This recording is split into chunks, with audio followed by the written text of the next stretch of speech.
Video thumbnail చూసారు కదా, మనందరికి చిన్నప్పటి నుంచి ఒక ఫీలింగ్ ని తీసుకొచ్చే టాపిక్ ఇది అర్థం చేసుకోవాలంటే ముందుగా మీరు ఎమోషనల్ అటాచ్మెంట్ ని ఫీల్ చేయాలి. దానికోసం ఒకసారి ఊహించుకోండి. కొందరు ఇది ఫీల్ అయ్యే ఉంటారు, కొందరు ఫ్యూచర్ లో ఖచ్చితంగా ఫీల్ అవుతారు. అదేంటంటే మన రూమ్ లోకి ఎంటర్ అవుతాం. ఎక్కడనో కార్నర్ లా దుమ్ము పట్టిన ఒక గిటార్ ఉంటుంది. దాన్ని చూడగానే ఎన్నో మెమోరీస్ తన్నుకొస్తాయి. మనం నేర్చుకోవాలనుకున్నాం, స్టేజ్ ఎక్కాలనుకున్నాం, అందరి ముందు అప్లాజ్ తీసుకుందాం అనుకున్నాం, కానీ ఆ డ్రీమ్ ఒక డ్రీమ్ లాగానే ఉండిపోయింది.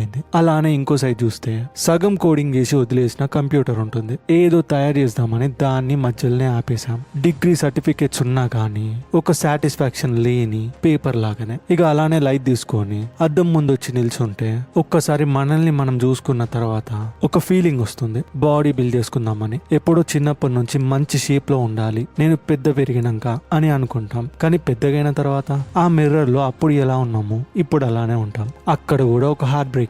ఎందుకంటే మనం ప్రతిదీ క్విట్ చేసాం, కొన్ని సిచ్యువేషన్స్ వల్ల, మన సోమరితనం వల్ల.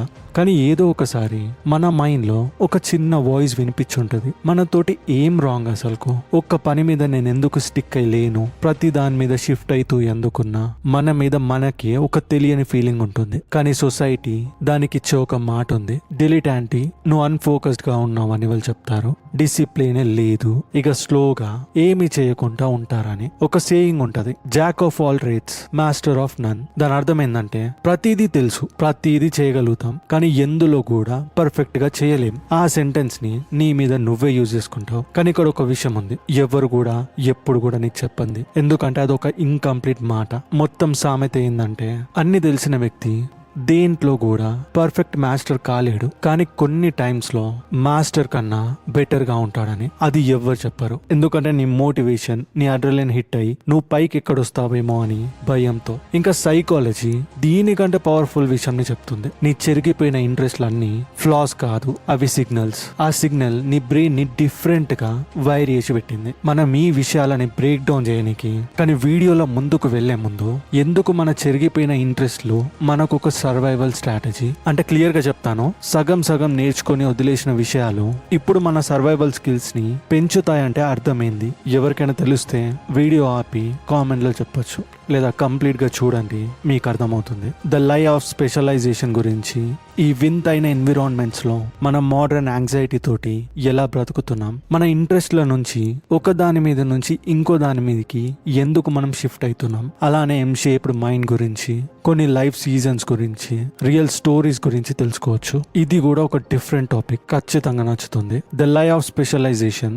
ఇది అర్థం చేసుకోవాలంటే మన లైఫ్ మీద మనం ఎందుకు యాంగ్షియస్ గా ఉంటున్నాం, ఎందుకంటే ఒక అబద్ధం మీద. 100 సంవత్సరాల క్రితం స్పెషలిస్ట్లకే ఈ ప్రపంచం ఒక రివార్డ్ ఇచ్చింది. ఇది ఒక ఐ షేప్డ్ వరల్డ్. ఒక స్కిల్ ని నువ్వు ఎత్తుకుంటావు, నువ్వు చాలా డీప్ గా వెళ్తావు, నువ్వు అక్కడనే కొన్ని ఏళ్ల తరబడి ఉండిపోతావు. ఇది నడిచింది ఎందుకంటే ప్రపంచం స్టేబుల్ కాబట్టి. సైకాలజిస్టులు దీన్ని ఏమంటారంటే కైండ్ ఎన్విరాన్మెంట్ అంటారు. అర్థం కాకపోతే ఒక గోల్ఫ్ గేమ్ ని చూడండి, అక్కడ రూల్స్ అస్సలు చేంజ్ అవ్వవు, బాల్స్ ఏమో ఉంటుంది, ఆ కోర్స్ కూడా అందరూ ప్రెడిక్ట్ చేసేటట్టే ఉంటుంది. నువ్వు 10,000 సార్లు ఒక స్వింగ్ ని ప్రాక్టీస్ చేసావంటే నువ్వు గెలిచినట్టే. ఇక్కడ స్కూల్, మన పేరెంట్స్, సొసైటీ వీళ్ళందరూ చెప్పిన ఒక విషయం ఏంటంటే ఒక విషయం ని మాత్రమే మీరు పిక్ చేసుకోవాలి, దాని మీదనే ఫోకస్ చేయాలి, డిస్ట్రాక్ట్ అస్సలు అవ్వద్దు. కానీ ఇక్కడ ఒక ప్రాబ్లం ఉంది, ఒక వీకెడ్ ఎన్విరాన్మెంట్ లోనే పుట్టావు, అన్ని వింత విషయాలే జరుగుతాయి, దానివల్ల ఈజీగా డిస్ట్రాక్ట్ అవుతాం. చెప్పాను కదా, వింత ఎన్విరాన్మెంట్, మోడర్న్ యాంగ్జైటీ అని. ఇదే రెండోది. ఇక్కడ రూల్స్ కాన్స్టాంట్ గా చేంజ్ అయితేనే ఉంటాయి. నువ్వు ఒక స్కిల్ ని ఇప్పుడు నేర్చుకుంటావు, 2-3 సంవత్సరాల తర్వాత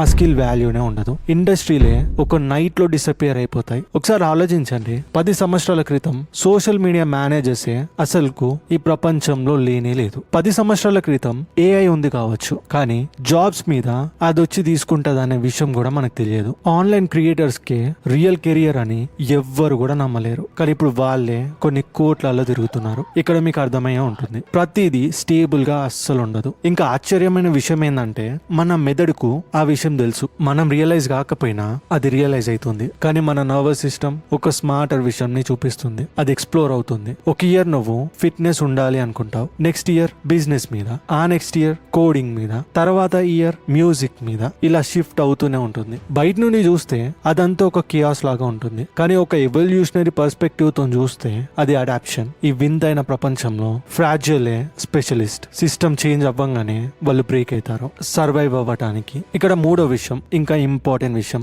ఎందుకు మన బ్రెయిన్ ఒక్కొక్క ఇంట్రెస్ట్ నుంచి షిఫ్ట్ అవుతుంది. ప్రజలు నిన్ను క్రేజీ అని చెప్పొచ్చు, అన్ఫోకస్డ్ గా ఉన్నావని, కానీ యాక్చువల్ గా నువ్వు చేసేది ఏంటంటే ప్యాటర్న్స్ ని కలెక్ట్ చేస్తున్నావు. సైకాలజీ దీనికి పెట్టిన పేరు ఏంటంటే ఫాస్ట్ ట్రాన్స్ఫర్. సింపుల్ గా ఎక్స్ప్లెయిన్ చేస్తాను, వినండి. ఒక స్పెషలిస్ట్ నియర్ ట్రాన్స్ఫర్ ని యూజ్ చేస్తున్నారు. వాళ్ళు ఒక ప్రాబ్లమ్ ని చూపిస్తున్నారు, చూపించిన దాన్నే 10 సార్లు చూపిస్తున్నారు, అదే సేమ్ టూల్స్ తోటి చేసి. కానీ నువ్వు ఒక ఫీల్డ్ నుంచి ఒక ఐడియా తీసుకొని అది కంప్లీట్లీ డిఫరెంట్ గా ఉన్న ఫీల్డ్ మీద అప్లై చేస్తున్నావు. అన్రిలేటెడ్ థింగ్స్ కి నువ్వు అలానే అటాచ్ అయ్యి ఉంటావు. నువ్వు కన్ఫ్యూజ్డ్ ఏం లేవు, అక్కడ కనిపించని డాట్స్ ని నువ్వు కనెక్ట్ చేస్తున్నావు. ఒక మంచి ఎగ్జాంపుల్ లో చెప్తాను, వినండి. ఒక పర్సన్ ఉన్నాడు, అతను ఒక ఫార్మర్ కావచ్చు, బీ కీపర్ కావచ్చు, కానీ తర్వాత ఒక వెబ్ డెవలపర్ అయ్యాడు. పేపర్ మీద ఇది ఒక డ్రాస్టిక్ డిఫరెన్స్, అతను ఏం చేయలేడని అందరు అనుకుంటారు. కానీ ఫార్మింగ్ టీచ్ చేసేది సిస్టమ్ థింకింగ్ ని, గ్రోత్ సైకిల్ ని, లాంగ్ టర్మ్ పేషెన్స్ ని.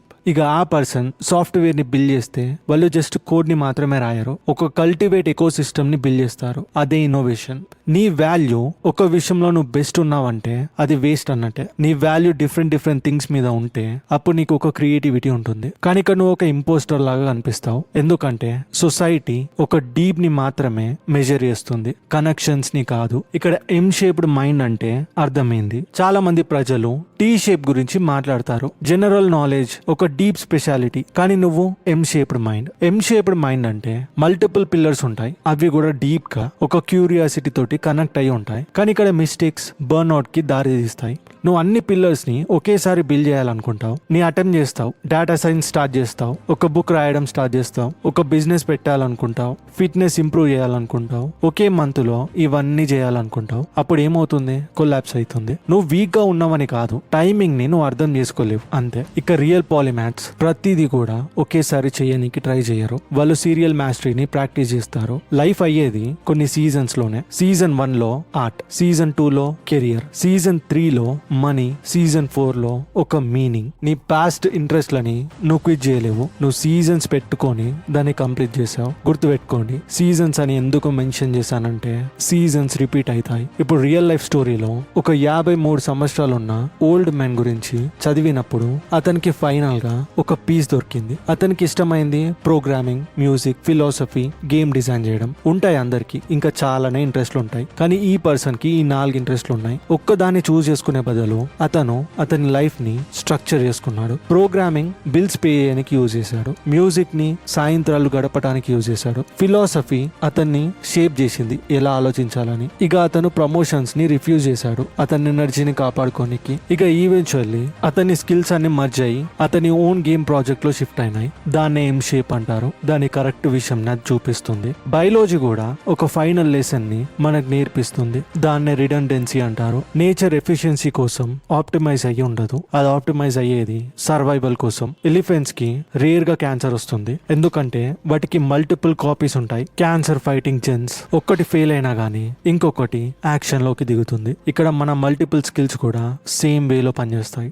ఇప్పుడు ఏ రిప్లేస్ చేసిందంటే నీ జాబ్ ని, నీ స్కిల్ నీకు ఉంటుంది కదా సర్వైవ్ అవ్వడానికి. ఒక ఇండస్ట్రీ కొలాప్స్ అయిపోతే నువ్వు అడాప్ట్ అవుతావు కదా, నువ్వు చెదిరిపోయి ఏం లేవు, నువ్వు అన్బ్రేకబుల్ గా ఉన్నావు. ఎందుకంటే అన్ని సగం తెలుసుకున్నా కానీ నీకు తెలుసు, మీ ఇంట్లోకి వెళ్ళిన తర్వాత నువ్వు చూసే పాడుబడ్డ గిటార్ అయినా, వదిలేసిన ఏ ప్రాజెక్ట్ అయినా అవి ఫెయిల్యూర్స్ కాదు, అవి సెమిస్టర్స్. నీ యూనివర్సిటీలో నువ్వు ఎన్నో సెమిస్టర్స్ క్రాస్ చేసావు, అందులో కొన్ని ఇంపార్టెంట్, కొన్ని వేస్ట్, అయినా గానీ నువ్వు క్రాస్ అయినావు. ఇది కూడా అంతే. ఒకే విషయం ని చేయాలి, దాంట్లోనే డీప్ ఉండాలి అంటే లైఫ్ ముందుకు కదలదు. ఎందుకంటే అది ఒక్కసారి బ్రేక్ అయిందంటే నువ్వు అక్కడనే కూర్చోవాలి. అందుకనే మల్టిపుల్ స్కిల్స్ సగం నేర్చుకోవడం వల్ల కూడా కొన్ని సర్వైవల్ స్కిల్స్ ని నువ్వు నేర్చుకున్నట్టే. నీ బ్రెయిన్ అన్నిటినీ కలిపి ఒక డిజైన్ ని చేస్తుంది.